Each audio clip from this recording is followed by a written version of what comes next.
Well, to a degree. Okay. But can we do something else after that that's a bit more... Sure, whatever you want to do. Yeah. In the pocket? Yeah, let's Night flight, or something like that. Is there anything that you can do that we know that we can do? Do me? That you and I don't started sing off the and everybody lyrics. joins in. Yeah, there is, yeah. Okay, but give us a clue what it is. Yeah, tell us beforehand. No, I'm not going to tell you. You got to Jimmy, how about the... What?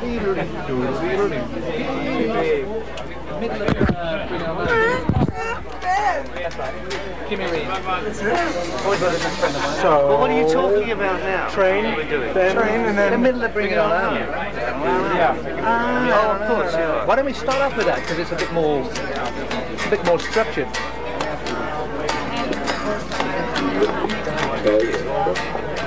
He's lost already. What are you starting on? You want to start on that one? I'll start it. Okay, yeah, no, I know that. Sure, I'll start it. It's all right. all right, yeah. Jimmy, just don't worry about it.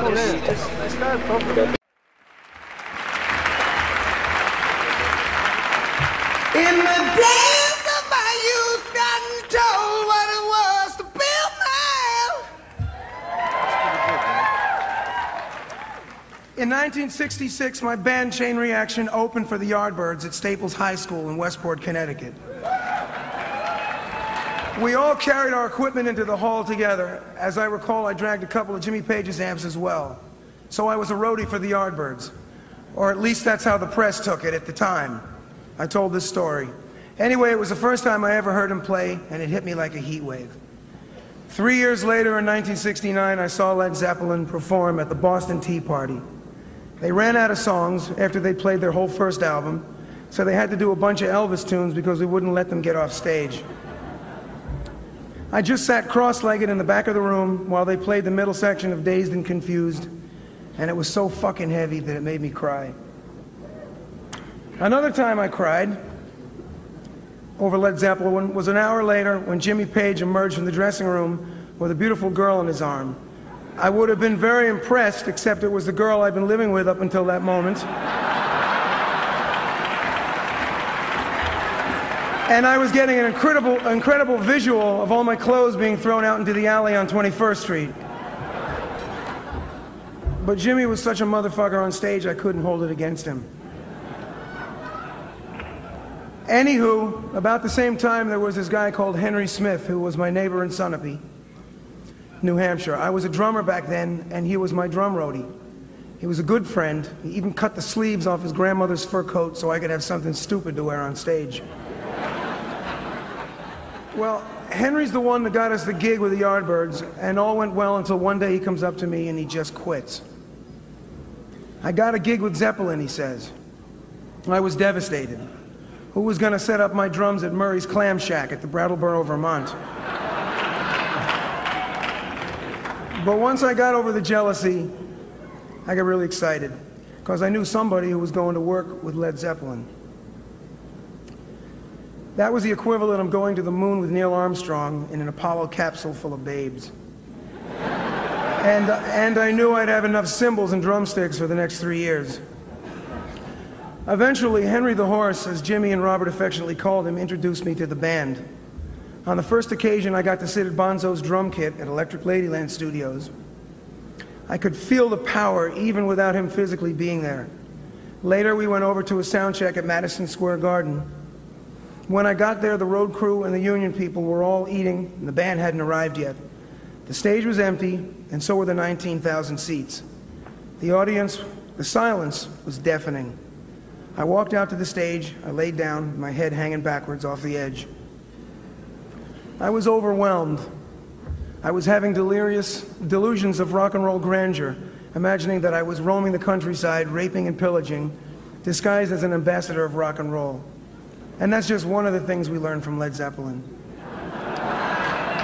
So here we are. I'm still hanging off the edge of the stage. Now we get to induct Led Zeppelin into the Hall of Fame. Life was pretty good, huh, Joe? Yeah. Everything you ever heard about Led Zeppelin was true. They were like Lord Byron, mad, bad, and dangerous to know. They mixed Celtic riffs with the blues and spiced it up with Indian and Arabic modes. It was pure chemistry, kind of like Howlin' Wolf meets the Loch Ness Monster. No way was it for the faint of heart. Led Zeppelin was the real deal, and it took, like Muhammad in the desert. They were even big in Vietnam, where the troops bolted 8-track players onto their personnel carriers and went into battle broadcasting a whole lot of love. What I loved about Led Zeppelin, besides communication breakdown, the song remains the same, Kashmir, No Quarter, and the Rain Song, and about 100 other songs, was that they didn't take themselves all that seriously. They had a no-bullshit mentality and no compunctions about using the blues as a way of catapulting their music into Caledonia's damp knickers. And they were simply the best musicians going. You could put Jimmy Page up against any guitarist in the world.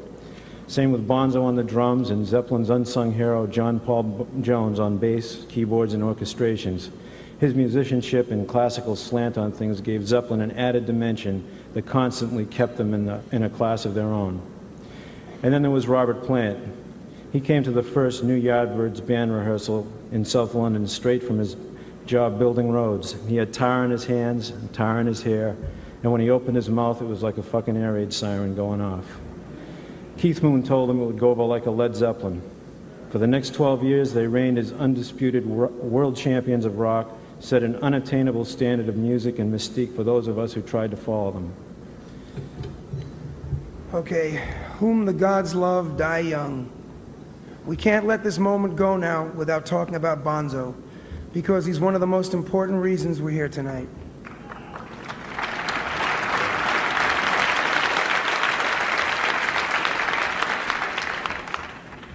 John Henry Bonham, before he came along, all the great English drummers, Ringo, Charlie Watts, Keith Moon, were short, tempered.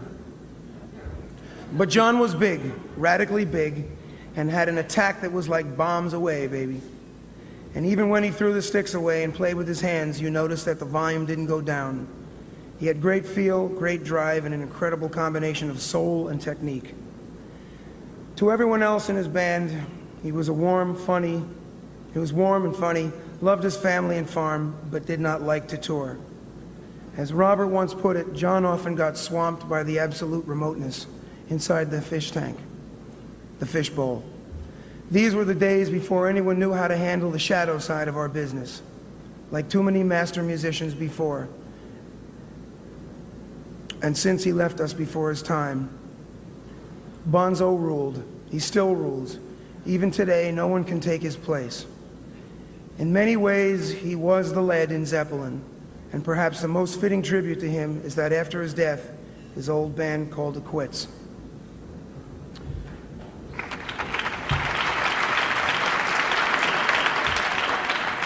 I just want to say a couple of things about what Zeppelin means to me.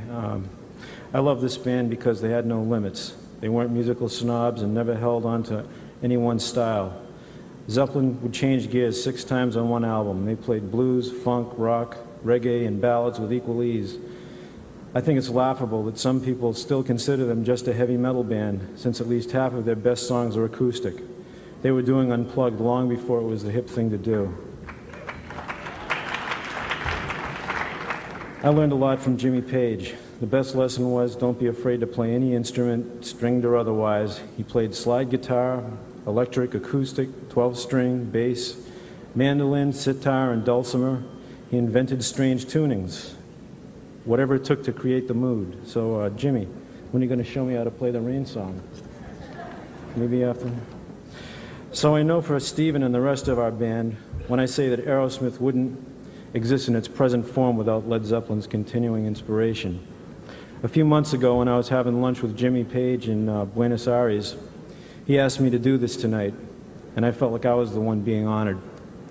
So right now, I want to tell John Bonham, John Paul Jones, Robert Plant, and Jimmy Page that we and millions of their fans all over the world hold them in the highest esteem. It's an incredible honor for me to say to them, welcome to the Hall of Fame.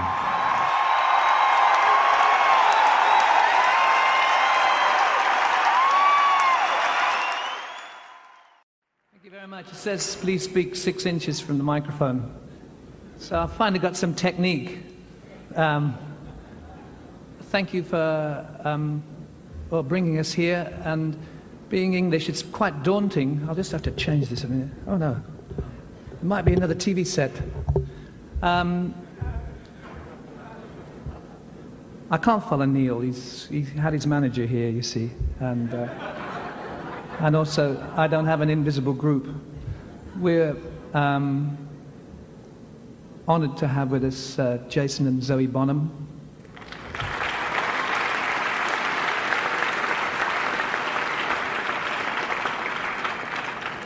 We've got to split the award between them.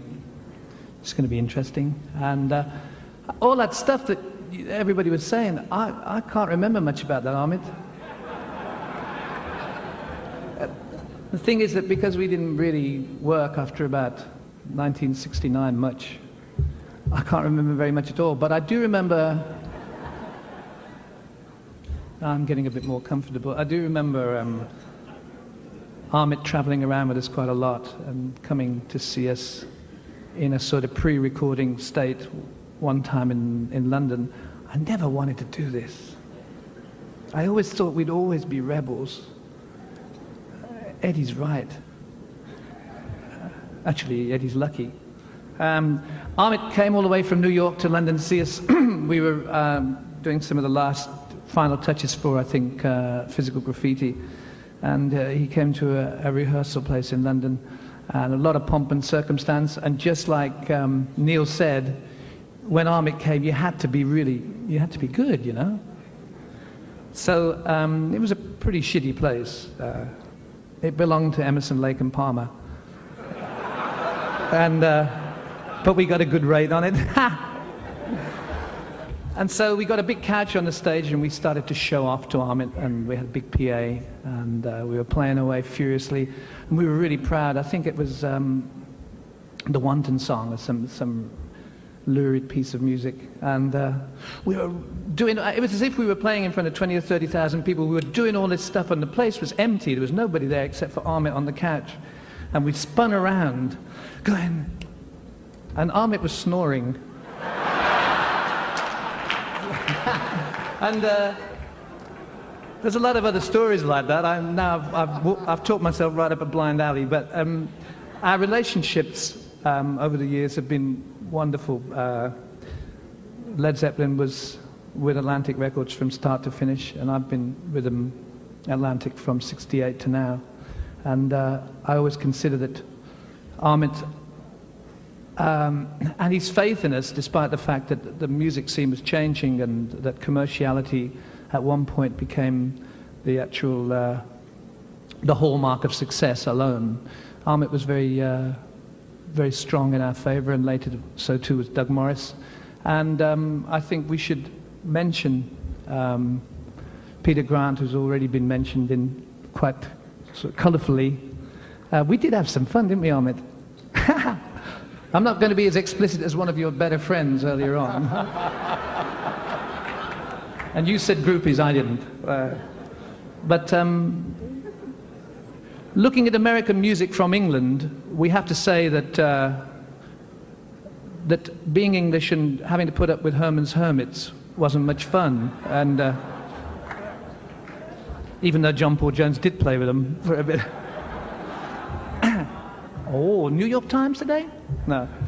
And so we looked to America from an early age, and we admired the work of Howlin' Wolf and the writing of Willie Dixon and the playing of Muddy Waters and the singing of the Capri's, Jive 5, Raul Donner. So much American music that really formed our musical personalities, and whether it be the much maligned and desperately in need of help Moby Grape, Arthur Lee, the whole form of American music was such an impression and so important to all of us, whether it was Bonzo listening to Bernard Purdie or Alphonse Mouzon or Lee Michaels. The whole scene in the late 60s and the early 70s was so amazingly musically varied and articulate. I suppose it's the words of an old fart, or whatever I might be now, but that in those times that music was so amazing, and it was, and to be in America at that time and to be a contributor to and a contributing factor to American music and the American music scene was a great honor. And I think probably the inspiration given to us by the American public was phenomenal. And I shall never forget being on us playing with Janis and the Doors and so many amazing artists, and hanging out with the Aeroplane and seeing Jonesy and Jack Cassidy disappearing up the corner to discuss the inner movements of a bass guitar. It was a wonderful time, and all the way through our career we had a good time, and I don't remember a single television set going anywhere. Thanks.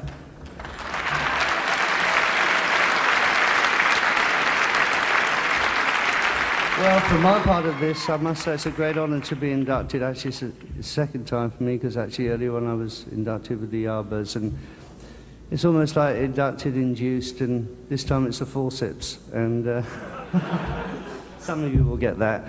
But anyway, thank you very much, everybody.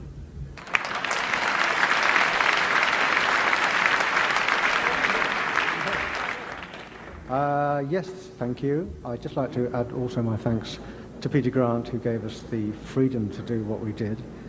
And also, thank you, my friends, for finally remembering my phone number. Thank you. Bye-bye.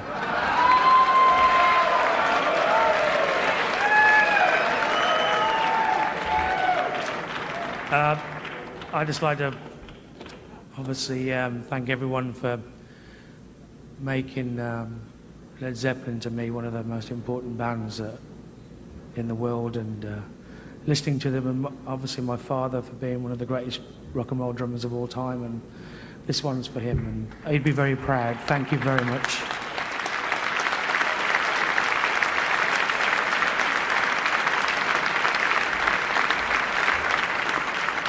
Before we swap phone numbers, I must also say a big thanks over the last few years to the... why am I doing all this, Armin? To Bill Kirbishley, who's helped us tremendously and helped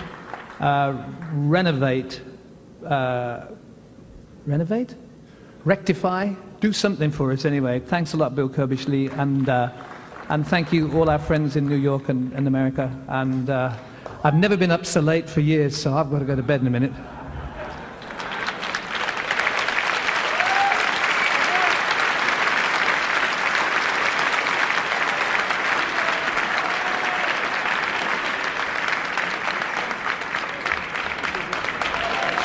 Thanks a lot.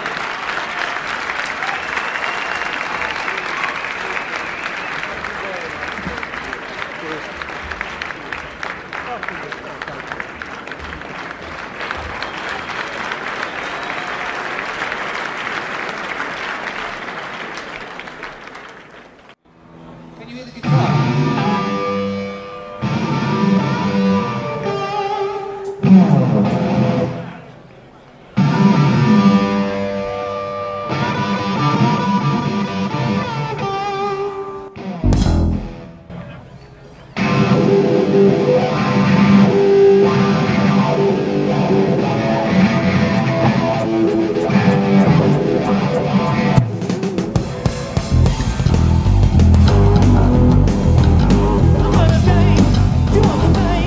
She was a real good girl.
Sweet little baby, get along, get along. Sweet little baby, get along, get along. Sweet little baby, I'm a kid, I'm in love. I'm just gonna tell her long. The train kept rolling all night long. The train kept rolling all night long. The train kept rolling all night long. The train kept rolling all night long. The train kept rolling all night long. The train kept rolling all night long. The train kept rolling all night long. The train kept rolling all night long.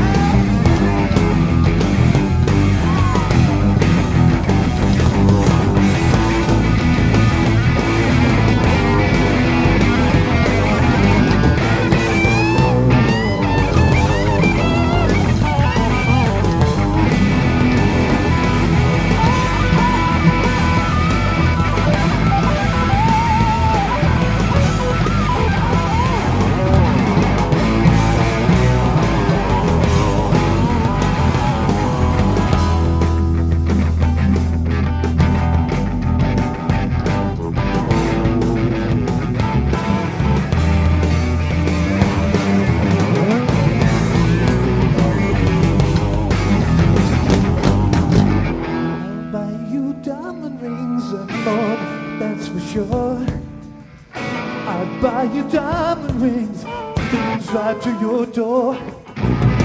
I'd buy the things I fear. I'd make you feel delight.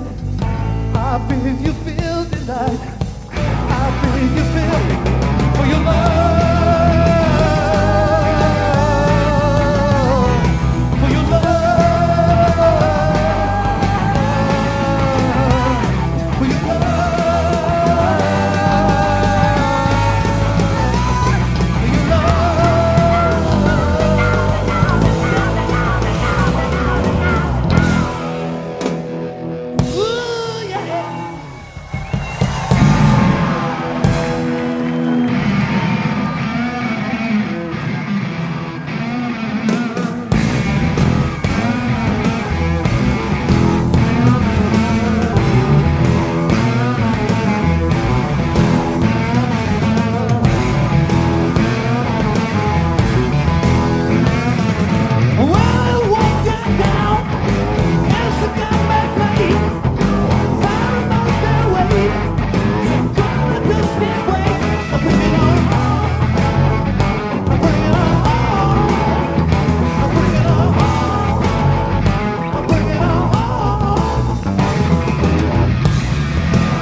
I hear a lot of buzzing.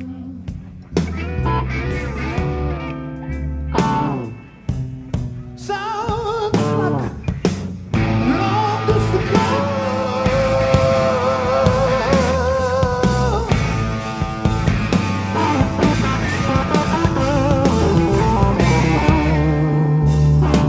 I hear a lot of buzzing.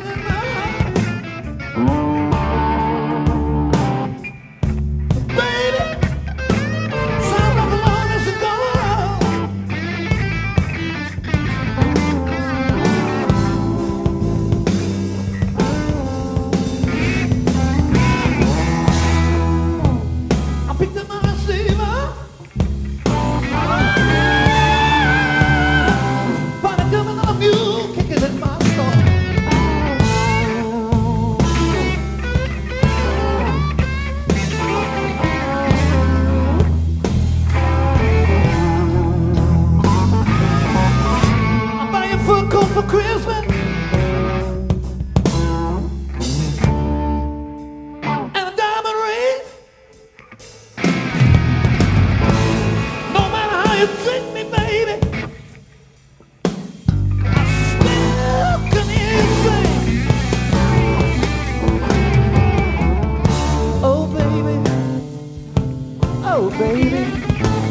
go.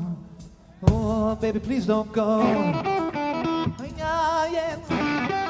Oh, yeah.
stay. Ain't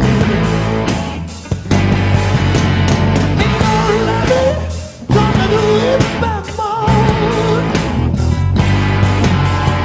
Ain't no levee gonna do it back more. 'Cause it's not what it takes to make a monkey man leave his home.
clear.